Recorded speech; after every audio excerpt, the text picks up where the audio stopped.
पाकिस्तान में जायदाद और जमीन के कब्जे का मसला कोई कहानी नहीं, बल्कि लाखों खानदानों की लिव्ड रियलिटी है।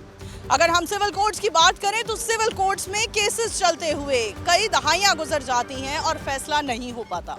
इन्हीं मसाइल के हल के लिए पंजाब हुकूमत की जानिब से पास किया गया the protection of ownership of immovable property ordinance 2025, जिस पर अब स्टे लगा दिया गया है। आइए चलते हैं, आवाम से बात करते हैं और उनके ख्यालात आप तक पहुंचाते हैं। हमारे साथ एक खानदान मौजूद है जिनकी प्रॉपर्टी पर कब्जा किया गया है। आइए जानते हैं कितने महीने कितने साल गुजर गए हैं और इन्हें अब तक इंसाफ ना मिला। अस्सलाम वालेकुम। जी वालेकुम सलाम। हमें बताइए, जिस प्रॉपर्टी पर कब्जा हुआ है क्या रकबा है उस प्रॉपर्टी का? जी ये 9 कनाल से ऊपर की जगह है और इसके बाद शेड्स वगैरह बने हुए जो कि हमने एक फर्नीचर वाले हैं उनको दिया था रेंट के लिए कोई 10 साल पहले। और अब हमने 2022 में इनको कहा था कि 1 साल का कॉन्ट्रैक्ट करें क्योंकि हमने इसको खाली कराना है 1 साल बाद। तो हमने फिर इनको बार बार कह रहे थे कि खाली करें। फिर उन्होंने हमें इमोशनली भी एक्सप्लॉइट कर रहे थे क्योंकि पहले कह रहे थे कि जी हमारी बहन बीमार है, उनको कैंसर हो गया है, तो हम नहीं कर सकते। हम फिर खामोश हो गए, इन्हें कोर्ट वगैरह पे नहीं गए। फिर दोबारा उनकी बहन की डेथ ही हो गई। उसके बाद इन्होंने कह दिया जी मेरी फैमिली में कोई और बीमार हो गया है। फिर एक दिन हमें 2025 में जुलाई में हमें स्टे ऑर्डर आ गया और अब वो स्टे ऑर्डर जो है वो कोर्ट ने उसको वो कर दिया है, खारिज कर दिया है। और अब हम चाहते हैं कि जगह को खाली कराया जाए, जो कि लीगल तरीके से उन्होंने कहा है जज ने कि आप खाली कराएं। तो इसलिए हम यहाँ पर आए हुए हैं ताकि हमारे कोई हेल्प की जाए। लेकिन 22 दिसंबर को जो रोकथाम कर दी गई है इस ऑर्डिनेंस की, उसके बाद से फर्दर आपका कोई कार्रवाई चल रही है? नहीं, बिल्कुल स्टॉप हो गया सब कुछ, कोई कार्रवाई नहीं हो रही है। और अब हम समझ नहीं आ रही कि क्या करें क्योंकि ये काफ़ी बड़ी जगह है और हम इसको अपने किसी और काम के लिए इस्तेमाल करना चाहते हैं और सारा प्रोजेक्ट रुका हुआ है। It's a big property. अब जब इस हाई कोर्ट की जानिब से रोकथाम कर दी गई है इस ऑर्डिनेंस की, तो अब फर्दर आप क्या चाहते हैं? जी मैं चाहती हूँ कि किसी तरीके से ये पैरा फोर्स जो है या ये हमारी हेल्प करें और इसको हमारे लिए खाली कराएं क्योंकि कोर्ट्स के थ्रू तो मुझे नहीं लग रहा कि ये मसला हल होगा क्योंकि वो कोई ना कोई वो अभी भी डिले टैक्टिक्स कर रहे हैं। अगर कोर्ट में भी नहीं आते, आपको पता है there are so many loopholes जो कि यूज़ किए जाते हैं। जी नाज़रीन, करोड़ों की या तकरीबन अरबों की प्रॉपर्टी है जिस पर कब्ज़ा किया गया है और कई महीने गुजर चुके हैं, अभी तक कब्ज़ा माफिया इनकी प्रॉपर्टी से निकल नहीं रहे और तरह तरह के हथकंडे अपना रहे हैं। लेकिन इस ऑर्डिनेंस की मदद से बड़ी चीज़ें आसान हो गई थी, ऐसा कहना है इनका। जी सर, आप मज़ीद कुछ कहना चाहेंगे? बस जी यही आस है हमें, जो कि सीएम की तरफ से हमें ये एक आसरा था कि यहाँ से आके प्रॉपर्टी हमारी रिलीज़ होगी। अब वही हाई कोर्ट ने स्टॉप किया हुआ है, तो हम तो अपील करते हैं कि ये माशाल्लाह जो भी पंजाब गवर्नमेंट का एक सबके लिए एक बहुत अच्छा एक इक़दाम था, इसे रुकना नहीं चाहिए। इसी हम के लिए बैठे हुए हैं। जी नाज़रीन, आगे बढ़ते हैं और मज़ीद लोगों से बात करते हैं, उनकी कहानी आप तक पहुँचाते हैं। ओवरसीज़ पाकिस्तानी हमारे साथ मौजूद हैं जिनकी प्रॉपर्टी पर तकरीबन 3 से 4 साल से कब्जा किया है। आइए इनसे जानते हैं। अस्सलाम वालेकुम। वालेकुम सलाम जी। सर, क्या कहना चाहेंगी, कितनी प्रॉपर्टी है आपकी जिस पर कब्जा किया है? हमने जी सबसे पहले तो हम पाकिस्तानी हैं, उसके बाद में हम 22 साल से ओवरसीज़ पाकिस्तानी हैं। तो हमने इधर पैराडाइज सोसाइटी थी, उसमें 5 प्लॉट लिए थे, जो 3-3 मरले के 3 प्लॉट हैं और 2 प्लॉट हैं कमर्शियल, एक 2 मरले का, एक 1 मरले का। तकरीबन 15 मरले का कब्ज़ा हमारे पास है, वो भी सिर्फ फाइलों की मदमे में दिया हुआ है। जब हमने उनको कहा कि हमारी फ़र्दें दें, हम रजिस्ट्री वगैरह करवाएं, हमें वो टाल मटोल में कि ये 1-2 महीने के लिए पाकिस्तान आते हैं, ठीक है, तो फिर वापस चले जाते हैं। इसी तरह ना उन्होंने तकरीबन 3-4 साल गुजार दिए हैं। अभी हमने सुना है कि बीबी मरियम साहिबा ने ये कानून बनाया है, तो हम बहुत खुश हुए। इधर आके हमने दरख्वास्त दी एसी साहब को। एसी साहब का भी सुना बहुत अच्छे, हम जब उनके पास गए हैं हमें बहुत अच्छे तरीके से उन्होंने सुना और उन्होंने कहा कि हम आपका इंशाल्लाह ये मामला हल करवा देते हैं। और कल से तकरीबन जनाब वो हाई कोर्ट ने वो आर्डर जारी कर दिए हैं, अभी फिर मेरा ख्याल पेंडिंग हो जाएगा। हम तो ये चाहते हैं कि जो बीबी मरियम साहिबा ने ये कानून बनाया है और वो हर गरीब आदमी की सुनाई हो रही है और हर आदमी को जो हकदार है उनको हक मिल रहा है। हम तो इस चीज़ पे खुश हैं कि जो कानून बीबी मरियम ने बनाया है वो बना रहना चाहिए, ताकि हर गरीब की जो फंसी हुई ज़मीनें हैं 20 साल से 30 साल से, वो सबको क्लियर हो रही हैं। इतने साल हो गए आपकी प्रॉपर्टी पर कब्जा हुआ था, क्या आपने हाई कोर्ट का अदलिया का रुख किया? नहीं, हमने किया नहीं। हम देख रहे थे कि लोगों का 30 साल से 40 साल से केस चल रहे हैं। हमने कहा कि हम भी करवाएंगे, हम भी 20-25 साल 30 साल इधर ही गुजारते रहेंगे, फ़ायदा तो कोई नहीं है। जो पैसे उधर लगाए हैं हमने उतने पैसे इधर अदालतों में वकीलों को जजों को खिलाएंगे, फिर भी हल कोई नहीं है। तो ये जो बीबी मरियम साहिबा ने बनाया है, ये तो हर गरीब आदमी की सुनवाई हो रही है। हमारे एसी साहब हैं, सलीम आसी साहब, ये हर गरीब अमीर की एक जैसी सुनवाई करते हैं। जो कोई हकदार है उसका वो सर पे जाके खड़े होकर उनका हक दिलवा रहे हैं। अच्छा, इस ऑर्डिनेंस के बनने के बाद जो प्रोसीजर है वो कितना टाइम टेकिंग था? जब आप दरख्वास्त लेकर यहाँ पर आए तो ये प्रोसीजर कितना टाइम टेकिंग था? ये हमने तकरीबन 5 दिन पहले ही सिर्फ दरख्वास्त दी है, लेकिन उन्होंने उनको नोटिस भी जारी कर दिए हैं। ठीक है, अभी बुला रहे हैं लेकिन वो थोड़ी टाल मटोल कर रहे हैं। लेकिन अपने शाहद साहब हैं, एसी साहब के पीए हैं, जो उन्होंने कहा अगर वो नहीं आते हम कानूनी तरीके से उनको लेके आएंगे और हर तरीके से जो इंसाफ की बात है वो आपको करवा के हल करवा के देंगे। ओवरसीज़ पाकिस्तानी हैं, इनकी गैर मौजूदगी में इनके भाई प्रॉपर्टी के तमाम तर मामला देख रहे थे, इनसे जानते हैं। सर, कैसे हुआ कब्जा? आप तो पाकिस्तान में मौजूद थे, आपने कोई कार्रवाई नहीं की? नहीं, कार्रवाई हम थाने में कोई कार्रवाई नहीं की। हमने उनके पास उनके दफ्तर भी जाते रहे हैं कि हमारा ये मसला है, ये हल करो, ये प्लाट का कब्ज़ा दो, रजिस्ट्री करवा के दो। वो उधर उनका एक जिनके नाम रजिस्ट्री थी उनसे हमारी बात हुई थी रमज़ान में। वो कहता था कि हम आपको रजिस्ट्री कर देंगे थोड़े दिनों में, लेकिन उन्होंने हमारे साथ कोई ताबन नहीं किया, कोई रजिस्ट्री नहीं करवा के दी। वो 15 मरले का कब्ज़ा भी हमने ऐसे ही जाके लिया ज़बरदस्ती। 3 मरले कमर्शियल का कब्ज़ा अभी रहता है वापस हमारा।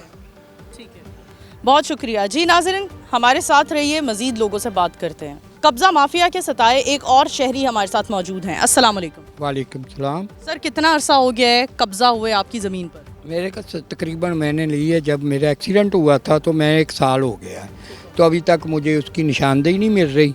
तो हम तो बहुत खुश हुए थे, मरियम नवाज़ साहब ने ये कुछ निकाला था भी, जिसका भी है उसको इजी मिल जाएगा।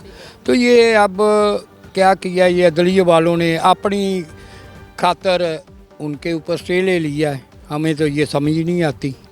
हाँ। अच्छा, कितनी मालियत का आपका प्लॉट है और रकबा क्या है? वो रकबा प्लाट ही है, रोड के ऊपर है, तो वहाँ मालियत तकरीबन वो 4-5 लाख रुपया 8 लाख रुपया होगी। हाँ। कितनी मेहनतों से एक इंसान एक प्लॉट खरीदता है, अपनी ज़िंदगी की जमा पूंजी। दुकानदारी है, मैं तो एक दुकानदार हूँ बस। प्लॉट की निशानदेही नहीं की जा रही, तो उसके बाद आपने अदलिया में किसी का रुख किया? ये नहीं, मैंने अदलिया में मैंने तो ये खबर पड़ी कि बीबी साहबा ये कर रही है, तो हमने उसी वक्त एप्लीकेशन दे दी। हाँ। अच्छा, अब यहाँ आने के बाद जब आपने एप्लीकेशन दी तो कितना टाइम टेकिंग प्रोसीजर था? ये तो उन्होंने बताया ये 90 दिन में हमें मिल जाएगा। तो हम आज ही आए इधर, दूसरी दफ़ा आए हैं, पता चलना ये हो जाएगी निशानदेही। आज पता लगा कि वो स्टे लगा दिया है अदलिया ने। क्या कहना चाहेंगे, पैगाम देना चाहेंगे हुकूमत को, अदलिया को? हम तो अदलिया को पैगाम देना चाहेंगे, जो आपसे काम लोगों, हम भी गाँव के रहने वाले हैं, 10-10, 20-20 साल से केस लड़ रहे हैं, कहाँ से वो लड़े, कहाँ से वकील करें वो? तो ये तो बीबी ने बहुत अच्छा एक फ़ैसला किया था कि जो मालिक है उसको मिल जाएगा, सब कुछ इजी मिल जाएगा, तो वो बहुत अच्छा किया था। तो अब ये पता नहीं क्या है, ये मुल्क वालों को जो अच्छे काम होते हैं उसमें रुकावट ज़्यादा लोग आ जाते हैं। जी नाज़रीन, कब्ज़ा माफिया के सताए लोगों से हमने बात की और उनकी कहानी आप तक पहुंचाई। आइए चलते हैं, मज़ीद लोगों से जानते हैं। कब्ज़ा माफिया के सताए एक ऐसे शहरी हमारे साथ मौजूद हैं जो अपनी प्रॉपर्टी के हसूल के लिए तकरीबन 10 साल हो गए हैं, जंग लड़ रहे हैं। आइए इनसे बात करते हैं। अस्सलाम वालेकुम। वालेकुम सलाम। सर, कितनी प्रॉपर्टी है, रकबा क्या है, क्या बताएंगे? सर, ये प्रॉपर्टी हमारी मौजा जुल्के में आती है, 5 कनाल। ये मेरे वालिद साहब शाहिद महमूद साहब के नाम है। तो हम लोगों ने ये अपील की हुई है, अदालत के अंदर भी हमारी दरख्वास्तें चल रही हैं, केस चल रहे हैं। वहाँ पे कुछ लोग हैं वो काबिज़ हैं, जगह हमारे नाम है, रजिस्ट्री वगैरह, इंतकाल सब कुछ हमारे नाम है, पटवार खाना हमारे नाम बोलता है। लेकिन जो लोग वहाँ पे काबिज़ हैं वो कब्ज़ा हमें देने से इनकार करते हैं, कब्ज़ा नहीं हमें देते। कितने साल हो गए हैं कब्ज़ा नहीं दे रहे आपको? तकरीबन 8 से 10 साल से हमारा केस चल रहा है। हमने प्रॉपर्टी बाय की है, परचेज़ की हुई है, लेकिन कब्ज़ा हमें वहाँ पे नहीं मिल रहा। तो हम लोगों ने अदालत से भी रुजू किया, लेकिन 10 साल से मुख्तलिफ़ केसेस उस जगह के चल रहे हैं, तो अभी तक हमें कब्ज़ा नहीं मिल पाया। वालिद साहब आपके हयात हैं? जी अल्हम्दुलिल्लाह हयात हैं। उसके बावजूद आपके वालिद के नाम पर प्रॉपर्टी है, उसके बावजूद इतना टाइम टेकिंग प्रोसीजर है। अपना एक्सपीरियंस बताएं, अदालत में केस करने के बाद आपका एक्सपीरियंस कितना मुश्किल रहा या कितना आसान रहा? अदालत में तो एक्सपीरियंस मुश्किल ही रहा है, क्योंकि अदालत में आपको पता है कि रिश्वत भी चलती है, वहाँ पे सिफारिशें भी चलती हैं, तो वहाँ से तो हमें ना ये कब्ज़ा लेना नामुमकिन है। हमें तो लगता है कि वहाँ से कब्ज़ा नहीं मिलेगा, जिसकी वजह से ये पंजाब हुकूमत ने एक कानून बनाया है। यहाँ पे हमने दरख्वास्त दी है तकरीबन आज से 2 हफ़्ते पहले, तो वो सारी प्रोसीड होके पटवारी साहब के पास गई है, उन्होंने रिपोर्ट वगैरह किया, बेसी साहब का फ़ोन आया था, उन्होंने दोनों पार्टीज़ को बुलाया, हमें भी और जो वहाँ पे लोग काबिज़ हैं उनको भी। तो अब आज वो सुनेंगे हमारा केस, और इंशाल्लाह उम्मीद है कि एक आधे दिन में या मैक्सिमम 1 हफ़्ते के अंदर अंदर हमें जो हमारा कब्ज़ा है वो वापस मिलेगा। इससे पहले भी हमारी एक दरख्वास्त थी जो हम लोगों ने डिप्टी कमिश्नर साहब को दी थी, हमने साथ कागज़ात वगैरह भी उसमें अटैच किए थे, लगाए थे, वो भी हमें कब्ज़ा लेकर दिया गया है। एक कब्ज़ा हमें ऑलरेडी ले दिया गया है, अब दूसरा जो प्रोसीड हो रहा है, उम्मीद है कि 1 हफ़्ते के अंदर अंदर हमें ये वाला कब्ज़ा भी मिल जाएगा। 22 दिसंबर को हाई कोर्ट की जानिब से स्टे लगा दिया गया है, अब फर्दर क्या प्रोसीजर है आपका? फ़र्दर प्रोसीजर ये है कि हमारी अदलिया से और सीएम साहिबा से दरख्वास्त ही होगी कि इस कानून को दोबारा बहाल किया जाए, ताकि हमें और बाकी जो अवाम है उनको उनका हक़ मिल सके। अगर ये दोबारा कानून बहाल ना किया गया तो वही फिर दोबारा से हमें दफ्तरों से, स्कूलों से, कॉलेजों से, यूनिवर्सिटियों से छुट्टियां लेकर तो अदालतों के चक्कर लगाने पड़ेंगे, वहाँ पे फिर दोबारा से 10-10, 15-15 साल हमें ज़लीलो ख्वार होना पड़ेगा, और फिर भी एंड पे कोई फ़ैसला नहीं हो सकेगा। तो हमारी सीएम साहिबा से, अदलिया से, जज साहिबान से दरख्वास्त है कि दोबारा इसको बहाल किया जाए, ताकि हमें और बाकी अवाम को इसका हक़ मिल सके। जी नाज़रीन, कब्ज़ा माफिया के सताए शहरियों की राय हमने आप तक पहुंचाई। आइए बढ़ते हैं, पेरा फोर्स के किसी अफसर से बात करते हैं और जानते हैं कि इस ऑर्डिनेंस को किस तरह से फॉलो किया जा रहा था और अब फर्दर रोकथाम हो गई है। एडवोकेट मुरीद अली भुट्टा साहब हमारे साथ मौजूद हैं। सर, क्या कहना चाहेंगे? हाई कोर्ट की जानिब से स्टे लगा दिया गया है, क्या बेहतर नहीं था? आम शहरियों को अदालतों में धक्के नहीं खाना पड़ रहे थे और उनको उनके कब्जे मिल रहे थे। जी, बहुत शुक्रिया, आपने एक मेरिट का क्वेश्चन किया। हर वो प्रॉपर्टी जहाँ कोई लिटिगेशन मौजूद नहीं थी, कोर्ट ने वहाँ इंटरफेरेंस नहीं की, लेकिन हर वो प्रॉपर्टी जहाँ 2 फ्री कैन ऑलरेडी कोर्ट को रजू कर चुके हैं, और वो कोर्ट जो कि जो कंसर्न जो रेवेन्यू डिपार्टमेंट है उससे भी सुपीरियर है, जो कंसर्न डीसीओ या एसीओज़ का जो अपना एक निज़ाम है उससे भी सुपीरियर है। 2 फ्री कैन अपनी आज़ाद मर्ज़ी से कोर्ट के पास गए हैं और वहाँ रिस्ट्रेनिंग ऑर्डर्स आ गए हैं। चीफ जस्टिस साहिबा ने सिर्फ ये कहा है कि जो 2 पार्टीज़ कंसेंट के साथ गई हैं और वहाँ स्टेटस को मौजूद है, सिर्फ उस प्रॉपर्टी को जो है ना कोई इंटरफेरेंस या मुदाखलत ना की जाए, जबकि कोई ऐसी प्रॉपर्टी जहाँ अभी तक कोर्ट में नहीं कोई गया, वो उसका इंडिपेंडेंट एक राइट है। और वैसे भी ये ऑर्डिनेंस बना है, अभी ये एक्ट नहीं बना। ऑर्डिनेंस जो है प्रॉपरली एक टाइम लगता है एक्ट बनने तक। यानी जो केसेस 25 साल, 30 साल, 40 साल से चल रहे हैं, उनको चलते रहने दिया जाए, उनकी कोई सुनवाई ना हो। ये जो क्वेश्चन है इसका आंसर ये है कि बाकायदा एक रिकाउंसिलेशन कोर्ट्स का जो है वो इजरा भी हुकूमत पंजाब ने ही किया है। तो रिकाउंसिलेशन कोर्ट्स जो है, जो उनका क़याम किया गया है, वो भी इसी निज़ाम को आगे चलाने के लिए किया गया है कि अगर 2 पार्टीज़ 30-40 साल या कई सालों से लिटिगेशन में मौजूद हैं, तो रिकाउंसिलेशन कोर्ट इस बात की जो गवाही है कि दोनों फ्री कैन अगर चाहते हैं या एक फ्रीक भी चाहता है कि मैं रिकाउंसिलेशन चाहता हूँ, वो 30 साल लिटिगेशन छोड़ के रिकाउंसिलेशन कोर्ट में पहले जाए, वहाँ उसका काम होगा। सर, आप बड़ा आसान प्रोसीजर बता रहे हैं, लेकिन इतने साल, पूरी ज़िंदगी गुजर जाती है, क्यों गुजरती है? क्या आप वीकनेस क्या देखते हैं अदलिया के निज़ाम में? जी, मैं ये कहता हूँ कि आपके इस प्रोग्राम की वसातत से लोगों को ये अवेयरनेस होनी चाहिए कि अवेयरनेस का मतलब ये है कि कोई भी जब नया कानून आता है तो उसकी अवेयरनेस नहीं दी जाती, उसकी जो ग्रामर है, उसकी नस जो है वो तब्दील करके जब आवाम को आप दिखाएंगे तो इसी तरह प्रॉब्लम क्रिएट होंगी और अदालतें उसमें मुदाखलत करेंगी। आप जब ये निज़ाम इंट्रोड्यूस करवाने से पहले उसको प्रॉपर, आपने देखा होगा कि ये जो निज़ाम ऑर्डिनेंस आया था, तो जो सड़कों के ऊपर जो अपना ओवर ब्रिजेस थे उसकी तशहीर इस अंदाज के साथ की गई थी कि उसका तशहीरी जो अपना एक जो इश्तिहार था वो मदम था, यानी वहाँ से गुजरते हुए लोगों को उसका आज भी आप निज़ाम वो देखें तो वो मदम इश्तिहार लगा हुआ है। वहाँ प्रॉपर अगर आवाम को अवेयरनेस दी जाती कि ये वाला कानून आने लगा है, तो लोगों को यकीनन इसमें रजू करने से पहले यहाँ ये सोचना चाहिए था कि अगर हम वहाँ गए हुए तो फिर इस सुपीरियर कोर्ट्स के बाद लोअर कोर्ट्स को आप बिल्कुल रजू नहीं कर सकते। वैसे क्या कहते हैं, ये 40 साल, 5 साल, 50 साल, 70 साल, 80 साल से लोगों के केसेस फंसे हुए हैं, इस पर आप क्या कहते हैं? हमारा कानून क्यों इतना वीक है?